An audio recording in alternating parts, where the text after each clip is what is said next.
Assalamualaikum warahmatullahi wabarakatuh. Kembali lagi bersama kreator amatir. Kali ini saya akan menceritakan sebuah pengalaman dari masa kecil Kang Holil tentang masalah waktu di perkemahan dulu. Sebelum kita lanjut ke ceritanya, alangkah baiknya kalau kita berdoa terlebih dahulu. Kita berdoa menurut kepercayaan masing-masing, dan berdoa pun kita mulai. Bismillahirrahmanirrahim. Allahumma inna nas'aluka salamatan fid din wa afiatan fil jasad wa ziyaratan fil ilmi wa barakatan di rizki wa taubatan qoblal maut wa rahmatan indal maut wa magfiratan ba'dal maut. Allahumma hawin alaina fi syakaratul maut wan nazata minnan nar wal afwa indal hisab. Shadaqallahul adzim. Berdoa selesai. Inilah ceritanya. Hutan Ranggawulung dulunya hutan yang seringkali menjadi tempat bumi perkemahan se-Kabupaten Subang. Selain suasananya yang terbilang sejuk, di hutan itu pula menjadi saksi sebuah kejadian yang sangat mengejutkan untukku. Pada tahun 2005 silam, aku masih duduk di kelas 2 sekolah menengah pertama. Seperti biasa, di awal-awal tahun pelajaran dan tepatnya di bulan Agustus, pasti akan ada yang namanya jambore atau kegiatan perkemahan keanggotaan pramuka. Waktu itu ekstrakurikuler yang kuambil adalah pramuka di salah satu sekolah lanjutan tingkat pertama negeri 2 di suatu daerah di Kabupaten Subang atau SLTPN. Kegiatan demi kegiatan pramuka aku ikuti dengan senang hati demi terlaksananya acara jambore tersebut, karena mengikuti jambore adalah salah satu harapanku dan impianku sewaktu itu. Selain mencoba mental, juga mencoba mencari pengalaman hidup di tempat yang belum pernah aku lakukan, walaupun hanya beberapa hari saja. Selesai kegiatan belajar normal, aku beserta anggota pramuka lainnya mengikuti pelatihan kepramukaan di sekolah terus-menerus setiap hari sampai acara pun tiba. Singkat cerita, acara jambore pun telah tiba. Kita semua menyambut dengan antusias karena akan mengikuti perkemahan di salah satu hutan di kota Subang. Hari pertama, tim putra mendirikan sebuah tenda tidak jauh dari jalan raya, dan tim putri agak masuk ke dalam hutan. Rutinitas pertama yaitu bersiap mendirikan tenda, lalu mengadakan apel siang dan berbagai kegiatan lainnya seperti mencari jejak kayu bakar dan lain-lain. Malam pertama, malam kedua, semuanya aman-aman saja, tidak ada kendala apa-apa di sana. Namun malam ketiga dan keempat, tibalah sesuatu yang mengerikan menurutku. Hari Jumat malam Sabtu, teror demi teror menghampiri tenda-tenda yang ada di dalam hutan. Saat itu aku kebagian jaga malam bersama perwakilan dari sekolah-sekolah lain. Dan saat waktu menunjukkan sekitar jam 10 malam, terdengarlah sebuah jeritan di area tenda tim putri. Sontak semua yang berjaga ataupun yang masih terjaga menghampiri titik suara tersebut atau titik suara teriakan tersebut. Menurut kesaksian tim putri, mereka melihat sesuatu yang berayun-ayun di atas pohon, tepat di atas sekolah lain. Begitu juga tim putri dari sekolah lain mengatakan. Lalu ku cari di tempat yang ditunjukkan oleh teman kami, namun tidak ada apa-apa di sana. Mana Nit? Nggak ada apa-apa kok, ucapku. Beneran Lil, di atas pohon itu aku lihat jelas, jawab Nita sembari merengek ketakutan. Iya kak, kita semua juga lihat di sana ada sesuatu yang berayun-ayun, menggunakan pakaian serba putih dan rambutnya panjang, seru yang lainnya.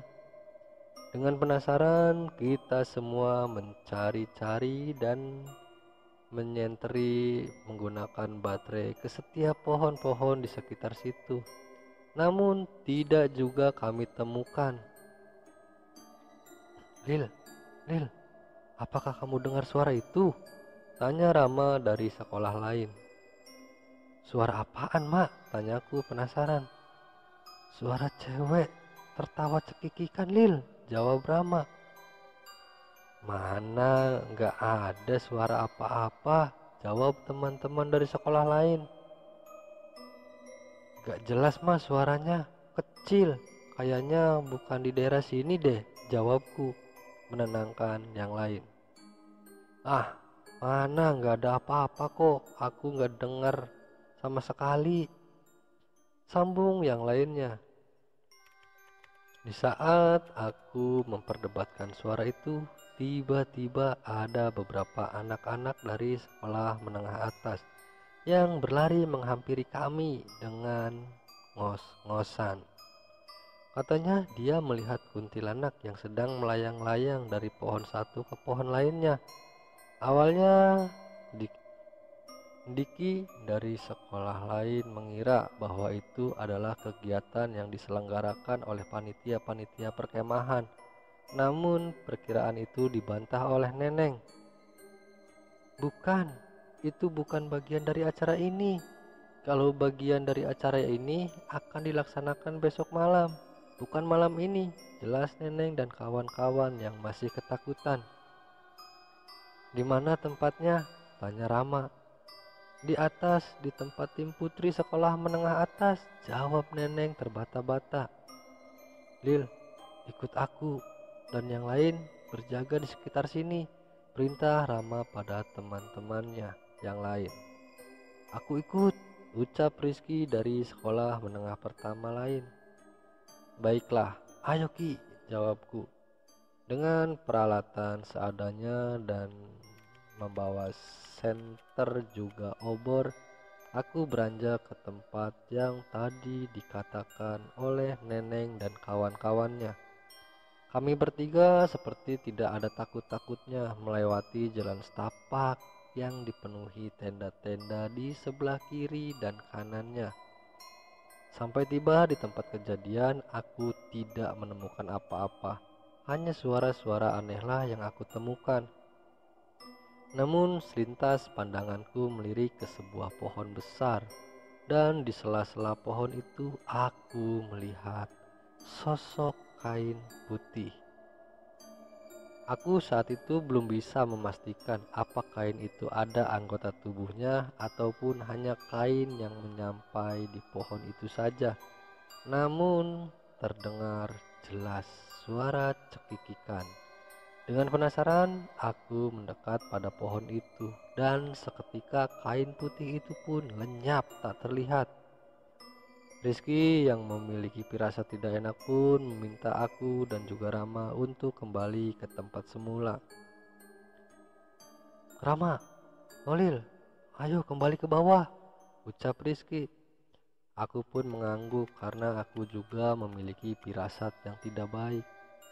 Bentar Ki, kita belum menemukan, jawab Rama yang so berani.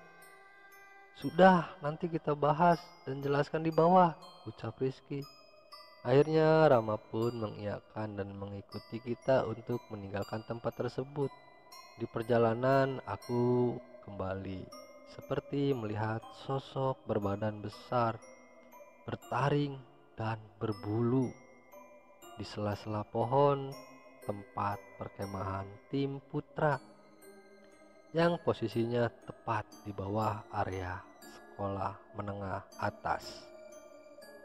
Begitu aku dan Rizky melihatnya, aku pun terkaget dan terjengkang ke belakang. Namun Rama malah tidak dapat melihatnya sama sekali. "Kalian kenapa sih? Kayaknya seperti melihat sesuatu," tanya Rama dengan tenang. Aku dan Rizky bangkit dan menarik Rama untuk segera kembali ke tenda kita. Karena hanya tenda kitalah yang bisa dibilang aman. Bagaimana tidak, karena tenda kita berdekatan dengan jalan raya. Jadi jarang sekali ada hal seperti itu di tempat kita mendirikan tenda. Selain berdekatan dengan jalan, ditambah ramai orang-orang yang berjualan sampai larut malam. Setelah sampai ke tenda-tenda masing-masing, kita bertiga berkumpul di depan tenda masing-masing. Dan tak ada yang bercerita sama sekali tentang apa yang tadi kita lihat. Rama dengan wajah penasaran mencoba bertanya, namun Rama merasa takut kalau yang diceritakannya masalah hantu. "Kenapa kamu, Mak? Kok diam begitu, nggak seperti tadi yang sok berani?" tanyaku. "Gak apa-apa, Lil, hanya kecapean aja kok," jawab Rama enteng. Sesekali aku melirik ke arah Rizky dan memberi kode tentang Rama. Rizky pun mengangguk dan sepertinya paham kalau Rama merasa ketakutan. "Rama, itu di belakangmu ada sesuatu yang menari," ucap Rizky menakuti Rama. Sontak Rama kaget dan berlari mendekatiku. Aku yang melihat Rama terkaget seperti itu seketika tertawa mentertawakan Rama. Begitu juga dengan Rizky. Dasar mental tempe kamu, Mak," ledek Rizky. "Tadi aja seperti pemberani mengajak kita mencari sosok itu, baru dikagetin gitu aja sudah gemetaran," ucap Rizky sambil tertawa. Rama tidak menjawab. Sepertinya Rama mengakui kalau Rama takut dengan hal seperti itu. Sambil menunggu pagi, kita berbincang-bincang dengan petugas jaga malam dari sekolah lainnya sampai waktu subuh tiba. Singkat cerita, hari terakhir pun tiba, di mana malam ini adalah malam yang dinanti-nantikan para peserta, yaitu acara api unggun. Kita semua berbencar masuk ke dalam hutan, mencari kayu bakar untuk persiapan api unggun. Dan sore harinya api unggun pun dilaksanakan dengan keceriaan dan antusias para peserta yang mengelilingi api unggun tersebut. Namun hal yang tak diduga pun datang. Suasana yang sangat cerah, yang tidak mungkin ada hujan, kini hujan pun turun dengan sangat derasnya dan seketika menghancurkan tenda-tenda yang berada di atas. Tak sedikit tenda-tenda yang ikut longsor dengan tanah menuju ke area bawah. Dengan terpaksa, para peserta pun dievakuasi ke tempat-tempat yang aman. Ada yang dibawa ke gedung aula kantor kabupaten, ada pula yang dibawa ke gedung-gedung terdekat lainnya. Bahkan tak sedikit pula yang mengalami kesurupan waktu itu. Bukan satu atau dua orang yang kesurupan, melainkan puluhan orang peserta yang kesurupan. Aku yang tak bisa apa-apa hanya memperhatikan mereka yang kesurupan. Jeritan demi jeritan, teriakan demi teriakan dari mereka yang mengalami kesurupan. Dengan ditemani Rizky, aku pun memberanikan diri untuk menelusuri tenda-tenda yang berada di atas. Barangkali masih ada orang di sana. Satu persatu tenda aku cek dan semua sudah turun semua. Sesekali aku melihat ada seorang siswi yang menangis histeris di sana. "Kamu nggak apa-apa teh?" tanyaku. Aku takut, jawab siswi tersebut. "Takut kenapa? Ayo kita turun, di sini tidak aman teh, takut ikut longsor tanahnya," ucapku. "Aku takut ada yang memperhatikanku di balik pohon itu, kata siswi itu seperti ketakutan. "Ya sudah, ayo aku bantu. Kalau takut, sandarkan saja wajahnya ke punggungku agar teteh tidak melihat apa-apa," ucapku. Lalu aku berusaha menuruni jalan yang licin secara berhati-hati dan Rizky berjalan tepat di belakang siswi tersebut. "Lil, kamu antar teteh itu ke pos dulu, nanti kamu kesini lagi," ucap Rizky. "Emang ada apa Ki?" tanyaku. "Sudah, cepat antarkan dulu ke sana," bentak Rizky. Aku pun menurutinya dan mengantarkan siswi tersebut dan kembali menghampiri Rizky yang sedari tadi ada di sana menungguku. "Ada apa Ki sebenarnya? Ada apa Ki sebenarnya?" tanyaku. "Ada sesuatu yang ingin disampaikan oleh penunggu di sini," ucap Rizky. Aku pun sedari tadi sudah merasakan bahwa ada yang sedang memperhatikan kami. Namun aku tidak menghiraukannya karena aku sedang membawa siswi yang tadi menangis histeris itu. "Ayo Ki, kita ke sana," tunjukku ke tempat yang sudah menungguku. Tempatnya agak jauh dari tenda-tenda peserta. Sebelum aku berbicara, aku pun terlebih dahulu mengucapkan salam pada orang yang menungguku tadi atau makhluk yang menungguku tadi. "Assalamualaikum, wahai yang di sana." Namun tidak dapat jawaban dari makhluk itu. "Sebelumnya saya mohon maaf apabila kehadiran saya mengganggu kenyamanan yang ada di sini," ucapku. "Jelas kami terganggu dengan adanya kegiatan ini," ucap makhluk itu. "Lalu kenapa kalian mengganggu kami? Padahal ini adalah malam terakhir kami berkemah di sini," ucapku. "Saya tidak akan mengganggu kalian apabila kalian tidak mengganggu penghuni di sini," jawab makhluk itu. "Maksud kamu ada salah satu teman kami yang mengusik keberadaanmu?" tanyaku. "Bukan saja mengusik, bahkan berlaku tidak sopan di tempat kami," jawab makhluk itu. "Berlaku tidak sopan bagaimana?"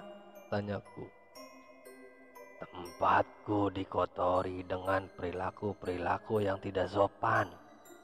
Mereka membuang kotoran sembarangan dan kencing di mana-mana tanpa permisi kepada penghuni di sini. Bagaimana kami tidak terganggu? Harusnya tempat ini kalian jaga, bukan dikotori dengan perilaku-perilaku yang tidak sopan seperti itu," ucap makhluk itu.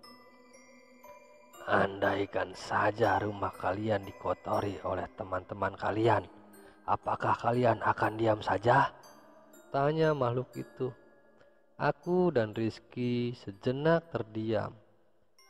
"Kamu lihat makhluk-makhluk yang melayang-layang itu. Mereka sangat marah dengan kelakuan-kelakuan manusia yang tidak punya etika. Lebih baik sekarang kalian pergilah dari sini. Jangan sampai makhluk-makhluk yang marah itu mengejar kalian. Karena aku yakin kalau kalian bukanlah salah satu dari mereka." "Baiklah, kami pamit," ucap Rizky disusul dengan ucapanku. Tidak lupa kuucapkan salam walau tidak ada jawaban akan salam yang kuucapkan. "Ki, kita ke pos dulu, siapa tahu teman-teman kita ada di pos," ucapku. Saat aku tiba di pos, ternyata banyak sekali orang yang kesurupan. Kata-kata dan peringatan mereka sama dengan yang makhluk tinggi besar itu sampaikan padaku. Ki, kamu dengar suara dan ucapan mereka atau teriakan mereka? Ucapannya sama seperti yang makhluk tadi katakan pada kita. Iya Lil, benar, sama percis. Berarti ada salah satu dari para peserta yang sudah mengotori tempat tersebut. Sampai-sampai seluruh penunggunya itu marah, ucap Rizky. Jadi kita harus kemana Ki? Apa tetap di sini atau kita mencari tempat yang aman? Tanyaku. Lebih baik kita cari tempat aman saja Lil. Kita cari teman-teman, jawab Rizky. Iya Ki, kita tanya sama yang lain. Sekolah kita dievakuasi di mana? Ucapku. Iya Lil, ayo kita tanya, ajak Rizky. Nah, kebetulan ada si Rama. Kita tanya Rama aja, ucapku. Mak, kamu tidak mencari tempat aman? Tanyaku pada Rama. Enggak Lil, aku masih mencari teman-temanku. Aku nggak tahu temanku di mana, jawab Rama. Oh iya Mak, tahu anak-anak sekolahku dan sekolahnya Rizky nggak Mak? Tanyaku. Kalau tidak salah, mereka dibawa ke aula kantor pemerintahan Lil, jawab Rama. Kamu nggak ikut ke sana? Tanyaku. Sebenarnya aku mau, tapi aku takut kalau ke sana nanti nggak ketemu sama yang lainnya. Ya sudah, kita sama-sama ke sana. Nunggu mobil yang mengevakuasi, ucap Rizky. Barangkali di sana ada teman-teman dari sekolahmu, sambungku. Akhirnya mobil evakuasi datang dan kita berangkat ke kantor pemerintahan daerah situ. Setelah sampai di sana, kita pun bertemu dengan teman-teman kita yang lainnya dan juga guru-guru beserta panitia penyelenggara Jambore. Dan akhirnya kita berkumpul kembali dan beristirahat untuk persiapan besok pulang ke rumah. Namun tidak ada satupun yang menceritakan masalah ini kepada yang lainnya. Takut membuat mereka semakin panik dan ketakutan. Dan semenjak saat itulah sampai saat ini aku sudah tidak pernah ke lokasi tersebut lagi. Di samping karena aku sudah lama tidak ikut kegiatan itu dan juga sudah ada kegiatan yang menurutku lebih menarik untuk dikerjakan dibanding harus bertemu dengan mereka-mereka yang tak kasat mata. Dan akhir dari cerita ini kita akhiri. Terima kasih untuk teman-teman semua yang sudah menyimak dan menonton video ini. Mohon maaf apabila ada kata-kata yang kurang dimengerti oleh teman-teman.